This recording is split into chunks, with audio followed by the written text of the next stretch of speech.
Welcome to Pushing Forward with Alicia, a podcast that gives disability a voice. Each week, we will explore topics like confidence, ambition, resilience, and finding success against all odds. We are creating a collective community that believes that all things are possible for all people. Open hearts, clear paths, let's go. Welcome back to Pushing Forward with Alicia. I'm Alicia Anderson. We are talking about travel, the travel industry, accessibility, how it is to travel as a disabled person. This has been a hot topic this year in the news over and over, whether it's damage to a wheelchair or inaccessibility to getting on a plane or so many other things.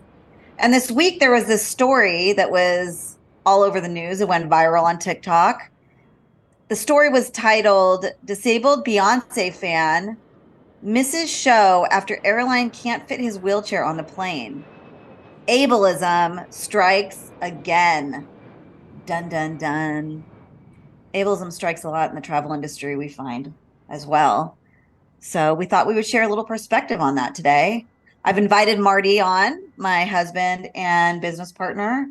He's my road warrior, my travel companion. We travel from every corner of the state, doing our thing, working the stages, making some impact. So I thought we could share this conversation today because we've seen so much of this in our lives, the challenges and the beauties. Wow. Yeah, there is so much ableism in the travel industry. It's everywhere you turn, really. And it starts with all the challenges of the extra work that the people go through to load us on the plane and all the things that it requires for us to get through to that process. But it really has so many layers. I mean, just you and I, when we travel together, I can stand up and kind of hop around. And sometimes that throws people off. Am I really disabled? Am I walking around? Or do I need my wheelchair? So there's that skepticism layer. And I'm sure that many other disabilities face that type of scrutiny. And the burden, the extra work, it often leads to a lack of caring, I think, that when it comes to us sometimes. And it's a mixed bag. Sometimes we have some really cool people that are involved trying to get us on the planes and get us through the process. And then there's other times that it's definitely not that. For us, we've traveled on many different carriers, and we've noticed that there's not a standardized process. So when it comes to inspecting the chairs, getting the tags set up for the chairs, getting us through to the gate, every single step of the way can be a little different at each carrier, right? I mean, I think travel is tough. Travel for me is always a negotiation. It's having to give up something to gain it. And typically it's a piece of my independence. So if we're talking about airline travel specifically, being asked to have your wheelchair taken away and put under with the bags, be rolled onto a plane by another human being, usually a stranger on a chair, being on a plane that doesn't have accessible bathrooms. There's a lot of things that we have to be willing to give up to gain the privilege of traveling. And I think it's pretty powerful that finally in our society, we're starting to see stories that are bringing to light some of the challenges that have been historically there. There's a ton of barriers. I think we should talk about what some of those are. But the biggest barriers, in my opinion, is that the travel industry, and specifically airline travel, was not built with the disabled consumer's perspective in mind. So all of the infrastructure, whether it's the planes or TSA or shuttles being inaccessible, whatever it might be to get us from point A to point B, was not necessarily built with accessibility in mind. And so you feel like you were saying, we're this constant afterthought. How are we going to get them on the plane? Oh, you're going to ask me to go to the bathroom. How are you going to do that? Can you walk? There's just these challenges continually to find some resemblance of I guess, an accomplishment of achieving travel from our perspective. And like you said, it's hard, and it feels like there's some lack of decency at times from our perspective, because we're put in a pretty vulnerable position. Give up your independence, give me your wheelchair, and be reliant on a stranger and hope that that stranger is trained in the right way to help you go to the bathroom if you need to. Do the most personal things that you can think of as a human being. We talk about ableism, but again, it's the belief or the preference or the accommodating those with typical abilities over those without typical abilities or disabilities. So as you're saying, Alicia, like, we have been an afterthought. We're kind of like a fix at the end of the production line, and it's never been a part of it. And so that's where it leads to these cases where you hear about disability advocates starting to speak up, as we are in all different realms of society, but specifically here in the travel industry, because travel is so important to our lives nowadays. As we are running our business, we have to travel from city to city, and it's something to go from our homes that we work so hard for, and our cars and all the independence and everything that we've built up, and to show up at the airport, and the second that we get out of our car, we start noticing that things are different, that we get funny stares, that shuttle drivers will wave and pass by, or they'll stop and they'll say, hey, you got to wait for the next one, or we don't have room for you on this one, or it's, hold on, we're going to move every single body on this shuttle, and everybody knows you're coming on.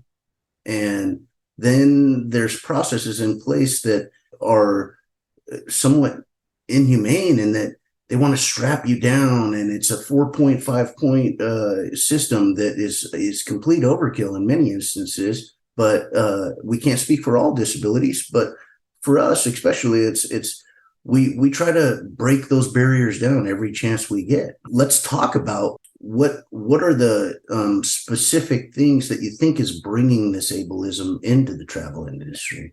I mean, I think it's societal perception on disability being a them problem and not an us problem. And the reality is, disability, we say it all the time on the show, it's our common ground. It's not the thing that separates us. It's 1 in 4 of us. We were looking up statistics that in 2019, 27 million people with disabilities traveled by air. In 2022, $58 billion were spent by the disabled consumer traveling. This is a huge percentage of our society that is being ignored in accommodations. We're paying the same amount of money, if not more, and to go through so many more hurdles, leaps and hurdles, and overcoming so many more boundaries and blockers to do the same thing as somebody that is able-bodied. And we're talking about basic human rights, like being able to go to the bathroom on a plane, or being able to order a ride share and them not passing you by and leaving you stranded, or arriving at your destination on the plane and they bring your wheelchair up to you and it's missing the front wheel. Broken. Yeah. Completely broken. Looking at equipment like it's a piece of luggage. Any of us can travel anywhere on a vacation. And if your luggage is lost for a week, that entire week, you can go buy new clothes and you can move on. That story of the wheel missing, that was my vacation, a girls' weekend, where I had to pop a wheelie for 3 days because the front wheel of my wheelchair was missing that keeps me balanced. And this is a big, big problem from a consumer standpoint. It's discrimination. Yeah. I don't think, and I believe you think the same thing, that airline industries are not intentionally trying to be bad or mistreat people with disabilities. I think that because of the ableism of the system in preferring that typical ability over any other abilities, and the lack of foresight in all the development and planning and processing in creating the planes and the structure that's in place for loading us on and off and all the things that we go through, it's just due to the unfamiliarity of these businesses and organizations and airports and everybody else with disability. Even though they're getting better all the time, they're learning about it 100%. I think that that's kind of where those stigmas and biases kind of have folded into the process. It's a lack of infrastructure.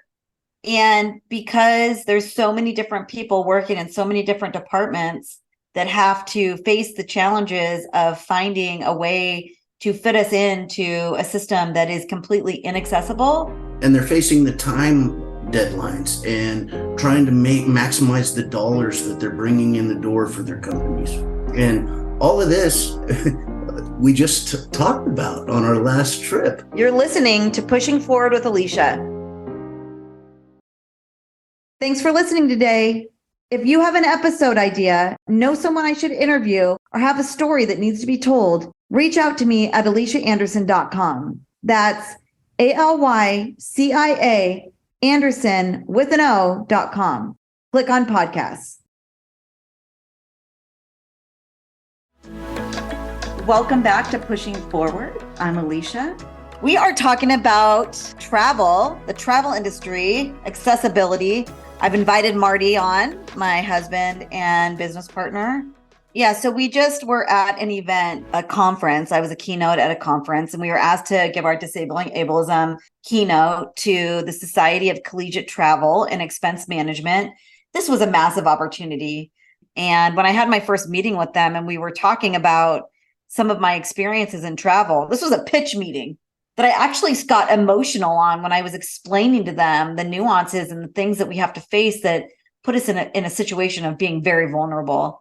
And so it was my honor. It was our honor to have some presence at this conference to make an impact. And there was 200 or 300 different universities there who handle all of the expense travel for their university. And then, their vendor partners were every travel company that you could think of, every airline, every hotel, ride share, all of that. And we had this opportunity to give this keynote and talk about our experiences in travel.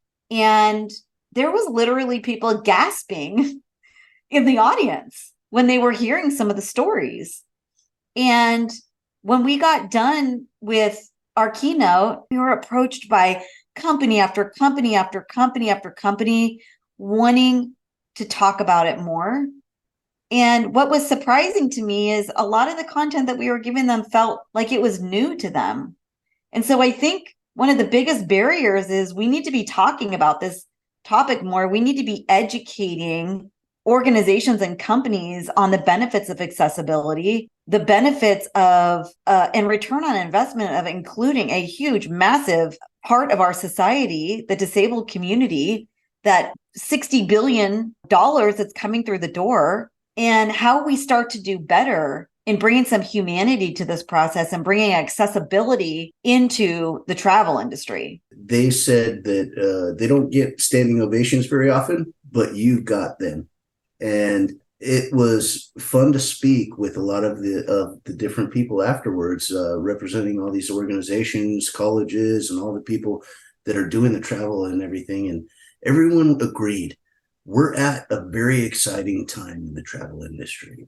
There's a lot of innovation going on and there's a lot of things happening, and it's almost at a point where we're trying to recreate. And so for us to be able to deliver the message that accessibility, baking it in as a philosophy and not an afterthought, leads to innovation and leads to creativity, leads to so many new solutions and all these things was exciting. And so travel is just so important, but, we like to talk about pushing forward, and we like to talk about what's next. We like to talk about where can we go from here and how do we get there?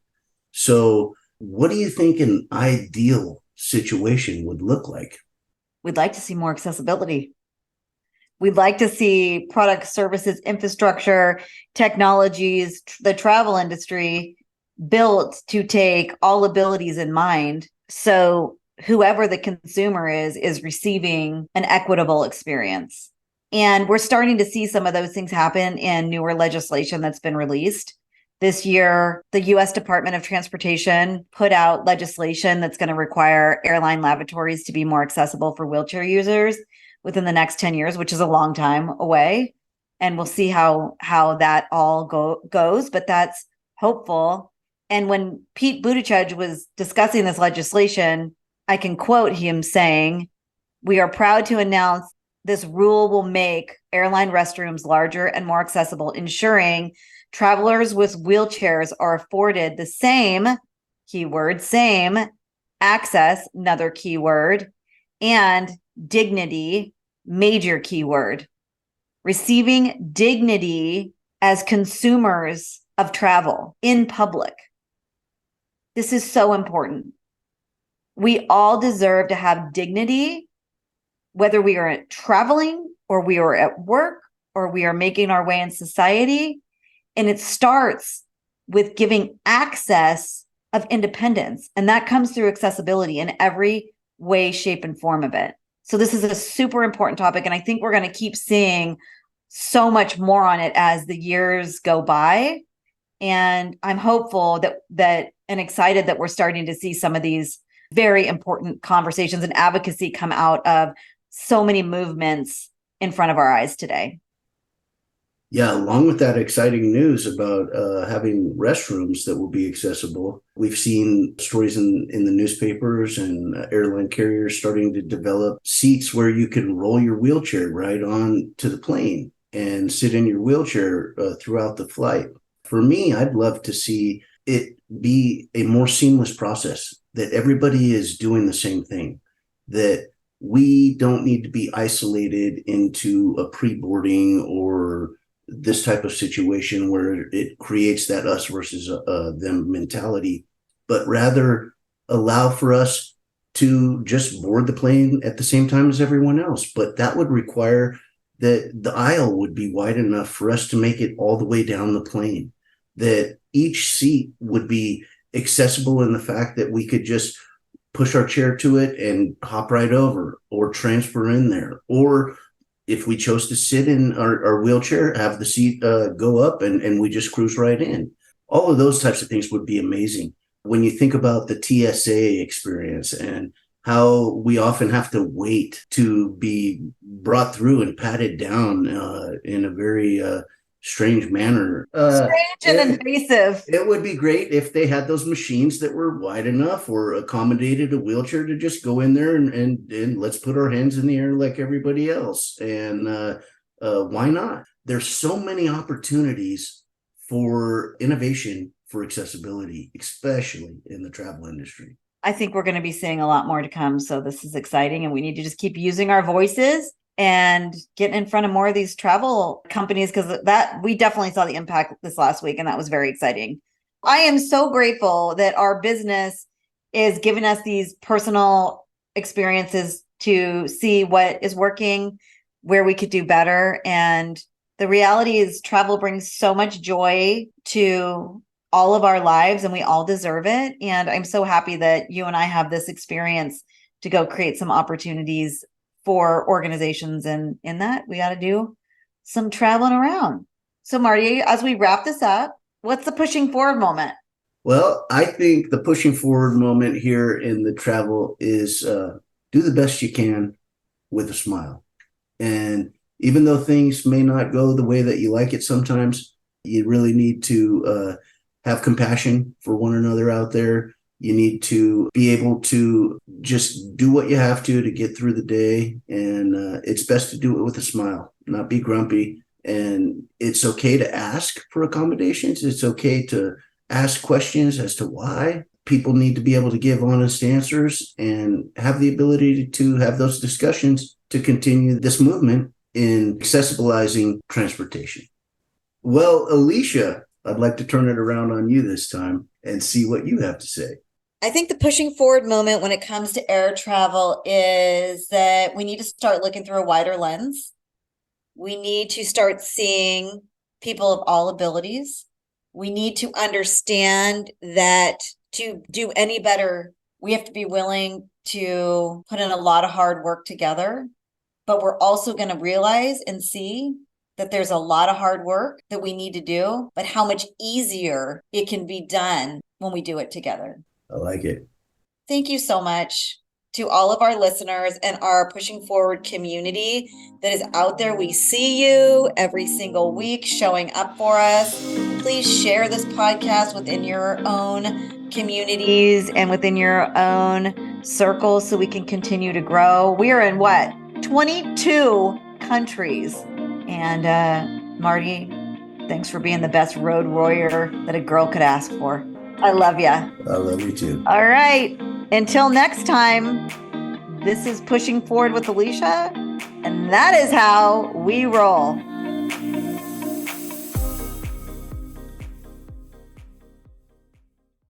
If you're an employer who would like to learn more about disability inclusion in the workplace, lessons on ableism, and how accessibility can drive innovation in your company, please check out my micro training series at aliciaanderson.com. That's ALYCIA Anderson with an O.com. Click on micro learning.